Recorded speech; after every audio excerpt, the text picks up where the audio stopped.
ভালো পাবে বাইক নিছেন ভাই, এটা আমার জন্য না, এটা আমার দর্শকদের মধ্যে একজন পাবে, তো সার্ভিসটা অবশ্যই দর্শকদের জন্য সমান পলিসি। ইয়ামাহা সবসময় আফটার সেল সার্ভিস সবসময় বেস্ট, সুতরাং নো টেনশন।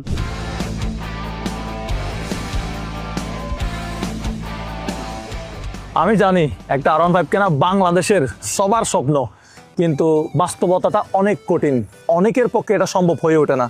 আমি তো সবার স্বপ্ন পূরণ করতে পারবো না, কিন্তু একজন মানুষের স্বপ্ন তো পূরণ করতে পারবো। আসলে এই বাইকটা আমি অনেক দিন ধরে ভাবতেছিলাম, নির্বাচনের আগেও দেওয়ার কথা ছিল, কিন্তু নির্বাচনের কারণে এটা আরেকটু পিছিয়ে গেছে। এটা হচ্ছে সুবর্ণ সুযোগ, ঈদ উপলক্ষে আপনাদেরকে একটা R15M দিয়ে দেই। প্রবাসে যারা আছেন তারা কি আমার উপর রাগ করছেন নাকি? ভাই ভাই আপনাদের রাগ করার কিছু হয় নাই। আপনারা যদি এই বাইকটা জিতেন তাহলে আপনার পরিবারের কাছে আমি গিয়ে দিয়ে আসবো, বা আপনার পরিবার থেকে কেউ এসে বাইকটা নিয়ে যাবে। আবার মহিলারা যারা আছে আমার আপুরা, তারা আবার রাগ করবে। আপনারা মহিলারাও এই ক্যাম্পেইনে অংশগ্রহণ করতে পারবেন। এই ক্যাম্পেইনে অংশগ্রহণ করার জন্য কাউকে কোনো প্রকার 1 পয়সা 1 টাকা কোথাও ফি দিতে হবে না।